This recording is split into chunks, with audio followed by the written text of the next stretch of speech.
Hello students. Today we are starting our last chapter. We are doing our last chapter, that is chapter number 14, cash flow statement. Cash flow statement is one of the most important chapter, so kindly listen it carefully. Cash flow statement का सबसे पहले आप याद रखो, इसका accounting standard है, accounting standard third, because एक continuously question जो है पूछा जाता है वाइवा बोर्ड में भी, तो प्लीज आपको पता होना चाहिए इसका अकाउंटिंग स्टैंडर्ड नंबर कौन सा है, third. Cash flow statement, it is a statement, it is a statement which shows the inflows and outflows of cash. It is a statement which shows the inflows and outflows of cash. ठीक है, cash flow statement में बेटा सिर्फ हमने cash की statement बनाई। Cash की statement में कितना कैश आया और कितना कैश गया।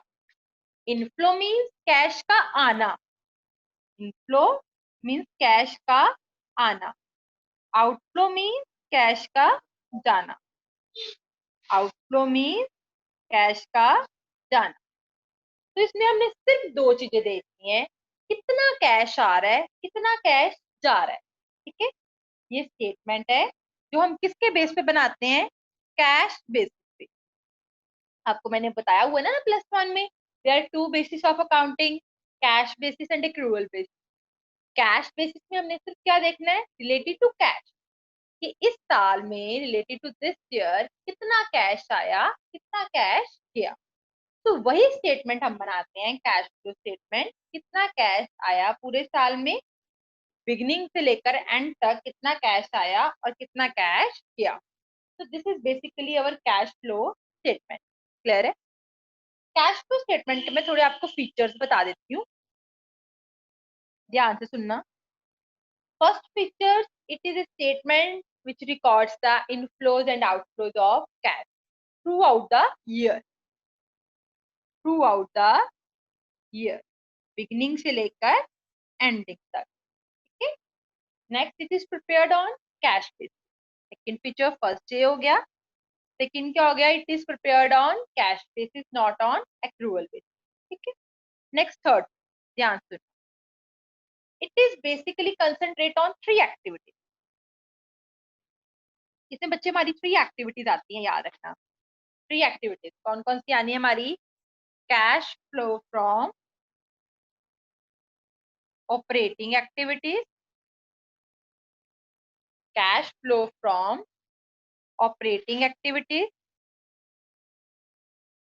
Cash flow from investing activities,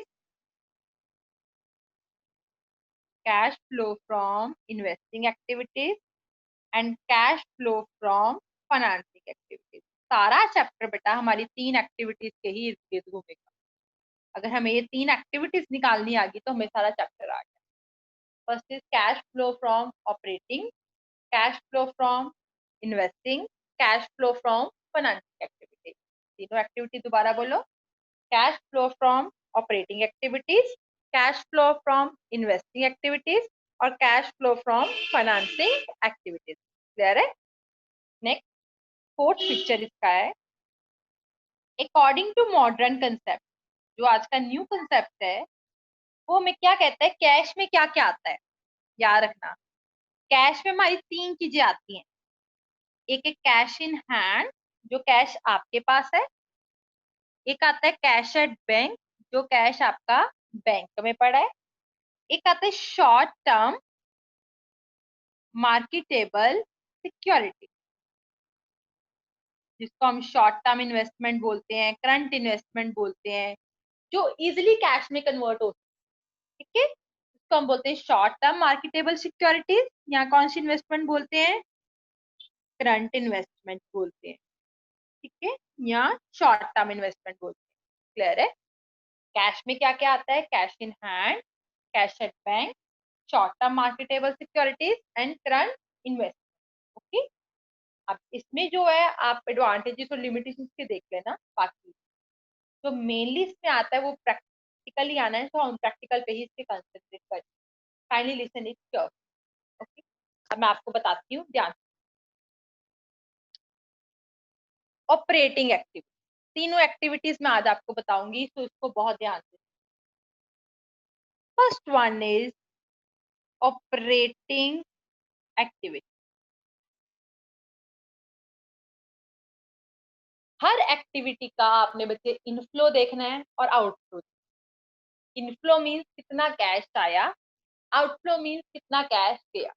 देखना हमने कैश, क्योंकि हम कैश फ्लो स्टेटमेंट बना रहे हैं ना, तो हमने कैश देखा। ऑपरेटिंग, ऑपरेटिंग एक्टिविटीज ये डे टू डे एक्टिविटी के साथ लिंक होती है। किसके साथ लिंक होती है ये? डे टू डे एक्टिविटी के साथ। कौन सी एक्टिविटी के साथ लिंक है ये? Day to day. Day to day में आ जाता है बच्चे आपका सेल परचेज, जो आपका काम है। कितनी गुड्स बेची, कितनी गुड्स खरीदी, कितने पैसे लिए डेटर से, कितने पैसे क्रेडिटर को दिए, वो डे टू डे एक्टिविटी में आ जाता है। ठीक है, तो आपको लर्न रखना है किसमें क्या आना है, मैं लिख रही हूँ ध्यान से। ऑपरेटिंग एक्टिविटीज के इनफ्लोज आपको पता होने चाहिए और outflow. Operating is linked with day to day activity. Operating is linked with day to day activity. तो इसके इनफ्लोज क्या है? आउट। इनफ्लो जहां से पैसा आता है, पहला इनफ्लो देखो ध्यान। कैश से गुड बेची, पैसा आ गया, इनफ्लो। ओके, आउटफ्लो क्या बन जाएगा? कैश परचेजेस, गुड खरीदी, पैसा चला गया। पैसा आ गया, इनफ्लो, पैसा चला गया, आउट। क्लियर? पहला। Next, cash received from debtor. For example आपने गुड्स जो है वो उधार बेची, तो उनसे अभी पैसा लेना है। तो जब आप पैसा लो गए, cash received from debtors, that is inflow. अगर गुड्स उधार खरीदी है, तो जब उनको पे करोगे, cash paid to creditors, out. I hope आपको दोनों चीजें क्लियर हो गई हो। इस सेल परचेज के साथ लिंक होता है, मैंने आपको पहले बताया। Cash sale inflow, cash purchase outflow. Cash receive from debtor inflow, cash paid to creditor out. Done. Next है cash received from operating income. Income समझते हो ना? सपोज करो आपने कमीशन रिसीव की, फीस रिसीव की, कोई सैलरी रिसीव करी, तो वो cash receive from operating income. ठीक है, ऐसे यहाँ पे क्या आ जाएगा? Cash paid on operating expense. Like आपने कमीशन पे की, सैलरी पे की, वेजेस पे किए, फ्रेट पे किया, तो ये क्या है? Cash paid on operating expenses. Office and administrative expenses pay किए, सेलिंग एक्सपेंसेस पे करे, तो वो कैश पे किया तो आउटफ्लो, रिसीव करा तो इनफ्लो। डन। एक लास्ट आइटम जो रॉयल्टी रिसीव करी तो इनफ्लो, पे करी तो आउटफ्लो। ओके, कोई भी खर्चा पे करा आउटफ्लो, रिसीव करी इनकम तो इनफ्लो। लास्ट इसमें जो आता है याद रखना हमेशा, एक आता है आउटफ्लो में इनकम टैक्स पे। क्या पे किया आपने? इनकम टैक्स पे किया आपने गवर्नमेंट को, तो दैट इज योर आउटफ्लो, पैसा गया। एक होता है रिफंड ऑफ इनकम टैक्स। कई बार आप एक्सेस पे कर देते हो इनकम टैक्स, तो गवर्नमेंट आपको क्या कर देती है? इनकम टैक्स रिफंड कर देती है, उसको हम बोलते हैं इनफ्लो। आई होप आपको ऑपरेटिंग एक्टिविटीज में बस इतना ही आता है, इसके अलावा कुछ नहीं आता। आपको लर्न हो गया हो। It is related to day activities. Cash sales, पैसा आया, इनफ्लो। कैश परचेजेस, पैसा गया, outflow. Cash receive from debtor, debtor से पैसा लिया, इनफ्लो। क्रेडिटर को पैसा दिया, out. Income, operating income receive करी, इनफ्लो। ऑपरेटिंग एक्सपेंसेस पे किए, आउट। इनकम टैक्स पे किया, आउटफ्लो, इनकम टैक्स रिफंड हो गया तो इनफ्लो। ओके, आप एक याद रख लो, ये 4 आइटम, ये 4 अपने आप आपको। आई होप ये हो गई हो। नेक्स्ट ऑपरेटिंग हो गया। Next come to our investing activity. It is easy. Next come to our investing activity. Investing activities, but it is related with fixed assets and investment. इसके साथ रिलेटेड करता है ये fixed asset and invest. Okay, अब इसके भी ऐसे inflow होंगे और आउटफ्लो। तो आप मुझे बता सकते हो इसके इनफ्लो क्या होगा, आउटफ्लो क्या होगा? कैश देखना है, इन्वेस्टमेंट नहीं, कैश। कैश कब आएगा? इनफ्लो कैश कब आएगा? जब आप एसेट को क्या करोगे, सेल करोगे, है ना? एसेट को सेल किया, कैश आया, दैट इज इनफ्लो। कैश कब जाएगा? जब आप एसेट को क्या करोगे, परचेज करोगे। एसेट को परचेज किया, कैश चला गया, दैट इज आउटफ्लो। अब और इन्वेस्टमेंट में भी सेम, अगर इन्वेस्टमेंट को सेल करोगे तो कैश आएगा, अगर इन्वेस्टमेंट को परचेज करोगे तो कैश जाएगा, that is our outflow. That is our outflow. Clear है? इन्वेस्टमेंट को सेल करोगे तो कैश आया, परचेज करा तो कैश दिया। ठीक है, अब आपने इन्वेस्टमेंट करी है, कहीं कहीं पैसा लगाया है, किसी कंपनी के शेयर खरीदे हैं, किसी कंपनी के आपने डिबेंचर खरीदे हैं, आपने इन्वेस्टमेंट करी है, तो उससे आपको इंटरेस्ट भी मिलेगा और डिविडेंड भी मिलेगा। मिलेगा ना, पैसा आएगा तो इनफ्लो। इंटरेस्ट रिसीव करा या डिविडेंड रिसीव करा, ये आपके क्या हो गए, इन। आई होप दोनों एक्टिविटीज आपको क्लियर हो गई हो। ऑपरेटिंग सेल परचेज के साथ लिंक है, इन्वेस्टिंग किसके साथ लिंक है, फिक्स्ड एसेट और इन्वेस्टमेंट के साथ। एसेट को सेल किया, पैसा आया, एसेट को परचेज किया, पैसा गया। इन्वेस्टमेंट को सेल किया, पैसा आया, इन्वेस्टमेंट को परचेज किया, पैसा गया। अगर आप कहीं पे पैसा इन्वेस्ट करते हो, किसी कंपनी के शेयर डिबेंचर खरीदते हो, तो आपको उसके ऊपर क्या मिलता है, इंटरेस्ट या dividend. Interest receive inflow, dividend receive inflow. Okay, ये 2 एक्टिविटीज होगी। अब हम करते हैं अपनी last activity, that is the financing activity. Financing activity.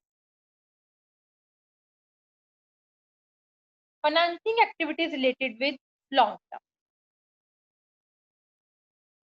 इसका रिलेटेड है लॉन्ग टर्म।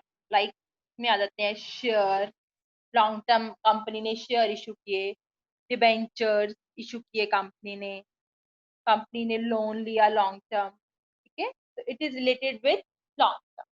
ओके, ये याद रखा करो, operating day to day, investment fixed asset investment, financing share bonds debentures long term loan के साथ फिक्स्ड है। क्लियर? आप देखो इसका इनफ्लो और आउटफ्लो, इनफ्लो आउट। तो मुझे बताओ इसका इनफ्लो क्या होगा, कंपनी के पास पैसा कब आएगा और कब जाएगा? जब कंपनी शेयर इशू करेगी तो पैसा आएगा, आएगा ना? कंपनी शेयर इशू करेगी तो कंपनी के पास पैसा आएगा। जब कंपनी शेयर रिडीम करेगी, रिडम्पशन मीन्स उनको उनके पैसे पे कर देगी, तो कंपनी से पैसा जाएगा। ठीक है, ऐसे सेम डिबेंचर, कंपनी जब डिबेंचर इशू करेगी तो पैसा आएगा, जब कंपनी रिडीम कर देगी तो पैसा उससे चला जाएगा। ठीक है, ऐसे सेम क्या है, बैंक लोन। अगर कंपनी रेज करेगी long term borrowing, means bank loan लेगी, बैंक से लोन लेगी, take loan from bank, loan from bank, bank से लोन लेगी तो पैसा आएगा। अगर कंपनी लोन पे कर देगी, रीपेमेंट ऑफ बैंक लोन, तो कंपनी से पैसा चला जाएगा। ओके, अब यहाँ देखो कंपनी ने डिबेंचर इशू की है, डिबेंचर इशू किए हैं, तो कंपनी को क्या पे करना पड़ सकता है, शेयर पे डिविडेंड, डिबेंचर पे इंटरेस्ट। शेयर पे क्या पे करेगी? डिविडेंड, डिबेंचर पे इंटरेस्ट। तो डिविडेंड पेड इधर, इंटरेस्ट पेड इधर। आप मेरे से क्वेश्चन राइज कर सकते हो कि ma'am dividend paid, interest paid यहाँ पे आया, इन्वेस्टिंग में रिसीव आया, ये कैसे? अब मुझे बताओ, कंपनी यहाँ पे डिविडेंड इंटरेस्ट रिसीव कर सकती है? कंपनी इंटरेस्ट और डिविडेंड रिसीव कब करेगी? जब कहीं कभी कंपनी जो है कहीं पे पैसा अपना इन्वेस्ट करेगी, तो वो इन्वेस्टिंग में आएगा। ठीक है, अब कंपनी इन्वेस्ट कर रही है तो वहां पे इंटरेस्ट और डिविडेंड पे तो नहीं करेगी। इंटरेस्ट डिविडेंड पे कब करेगी? जब कंपनी शेयर और डिबेंचर इशू करे। ठीक है, अब शेयर डिबेंचर जहां इशू करे वहां कंपनी ने इंटरेस्ट डिविडेंड पे करा। जहां कंपनी ने उनमें पैसा इन्वेस्ट करा वहां पे कंपनी ने इंटरेस्ट और डिविडेंड रिसीव करा। ओके, तो आई होप आपको तीनों एक्टिविटीज समझ लग गई हो। Operating debt, investing fixed asset investment, और फाइनेंसिंग शेयर बॉन्ड्स डिबेंचर और बैंक। ओके, अब लास्ट में एक चीज होती है जो हमें पता होनी चाहिए, that is cash and cash equivalent. जो मैंने अभी आपको पहले ही बताया कि कैश एंड कैश इक्विवेलेंट में क्या चीजें आती है, क्या आता है इसमें? एक आता है बच्चे इसमें कैश इन हैंड, याद रखना। एक आता है इसमें कैश एट बैंक, मैंने अभी बताया आपको, शॉर्ट टर्म मार्केटेबल सिक्योरिटीज, जिसको हम शॉर्ट टर्म इन्वेस्टमेंट भी कहते हैं। कैश क्रेडिट, ठीक है, कैश क्रेडिट इसमें आता है। Short term deposit, short term deposits आते हैं इसमें। बैंक ओवरड्राफ्ट आता है। ठीक है, तो ये आइटम्स आती है हमारी कैश एंड कैश इक्विवेलेंट, ये आपको लर्न रखना है। ये रिलेटेड टू कैश, यहाँ जो कैश में है या इजिली कैश में कन्वर्ट हो जाए। कैश इन हैंड कैश में, कैश एट बैंक कैश में, short term marketable securities easily आप उसको सेल कर कैश में कन्वर्ट कर लोगे। Cash credit, short term loan लिया आपने, ठीक है, शॉर्ट टर्म डिपॉजिट्स हैं। बैंक ओवरड्राफ्ट, आपने एक्सेस लिमिट से ज्यादा अपने अकाउंट से पैसे विड्रॉ कर लिए हैं, तो आपको थोड़ा टाइम बिंग 1 और 2 मंथ में इसको पे करना होता है, ये ज्यादा टाइम के लिए नहीं होता। तो it is near by cash, जो जल्दी कैश में कन्वर्ट हो जाए। So these are our 4 terms: operating, investing, financing, and cash in cash equivalent. So I hope ये आपको समझ लग गई हो. Still, if you have any problem, then you can ask from. Thank you.